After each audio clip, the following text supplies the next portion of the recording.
In episode 48, titled Understand ATO Letters and Conditions, we decode what authorization really means after the excitement of assessment day has passed.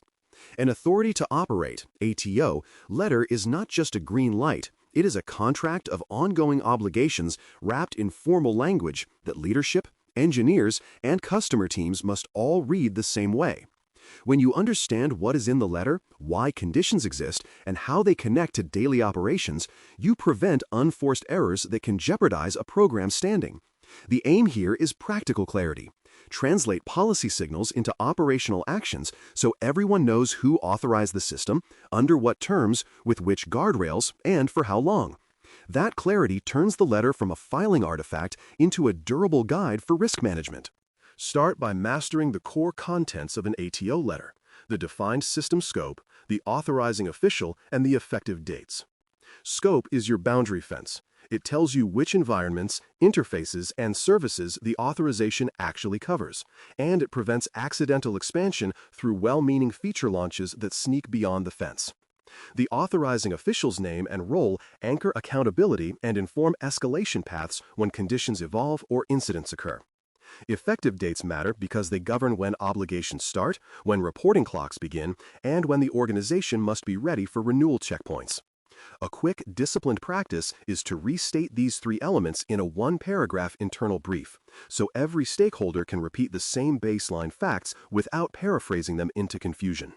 Every meaningful ATO letter includes conditions, and these require disciplined capture, required mitigations, reporting expectations, and explicit usage constraints. Required mitigations might name specific weaknesses that must be closed by date, with interim safeguards operating until then. Reporting expectations may call for monthly vulnerability data, incident notifications within defined time windows, or change summaries when high-risk components are introduced. Usage constraints can be subtle but consequential, such as prohibitions on certain data categories, restrictions on interconnection partners, or limitations on traffic origination regions. Treat conditions as living requirements. Convert each into a trackable entry with a clear owner, success criteria, and evidentiary artifacts so you can demonstrate adherence without rework at audit time. Duration and review mechanics deserve careful reading because they define the life cycle of your authorization. Many authorizations include an explicit end date, but they also reference periodic reviews that can be triggered earlier by security incidents, architecture changes, or missed reporting milestones. Some letters spell out the circumstances for suspension or revocation, such as failure to meet a remediation deadline or material changes not disclosed promptly. Rather than treating these clauses as boilerplate, translate them into operational gates.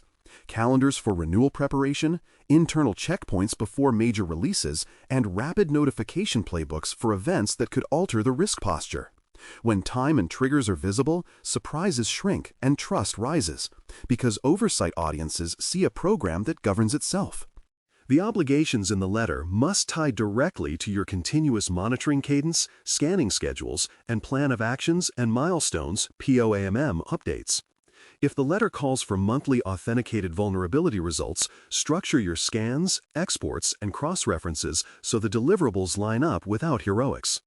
If it names specific thresholds, like maximum age for critical findings, convert them into dashboard queries and escalation paths that fire as soon as a threshold is breached. When conditions demand specific mitigation milestones, mirror those dates in the POAM, attach evidence identifiers, and prepare short narratives that show progress. The goal is convergence. The oversight clause, the metric in your dashboard, and the artifact in your repository should all reflect the same truth at the same time. A frequent pitfall is misunderstanding conditional use limitations for specific agencies, especially under a JABP-ATO. One consumer may permit a category of data or an integration pattern that another agency forbids, even though both leverage the same provisional decision. If customer teams assume blanket permission, they can inadvertently market capabilities or accept workloads that violate an agency's constraints, damaging credibility and forcing awkward rollbacks. The remedy is simple and strict. Maintain a customer-facing matrix that maps agency-specific conditions to allowed use cases, and route unusual requests to governance for fast interpretation. When sales, operations, and engineering operate from the same condition set, you prevent missteps that look like evasions to oversight bodies. A quick win for control and consistency is to summarize the letter's conditions into internal operational checklists keyed to owners and cadences. Create one concise list for monitoring and reporting, one for remediation deadlines and milestones, and one for usage constraints and onboarding criteria. Each item should reference the exact clause and the evidence you will produce to prove adherence. Checklists are not a substitute for judgment, but they distill the letter's narrative into repeatable actions that teams can execute under pressure. When new staff join or responsibilities shift, the checklists preserve continuity and make it obvious where a lapse would occur if attention wavers. Consider a scenario that often appears in practice. The authorization is conditional pending an encryption upgrade within a defined window. The letter allows production use but requires migration to modern transport layer security (TLS) parameters and deprecation of legacy cipher suites by specific dates. The operational response is to schedule milestones for design, pilot, rollout, and verification, update control narratives to reflect the new parameters, and rehearse rollback plans in case of unexpected client incompatibilities. Evidence should include configuration diffs, measured handshake outcomes, and retest reports using the same tools that identified the weakness.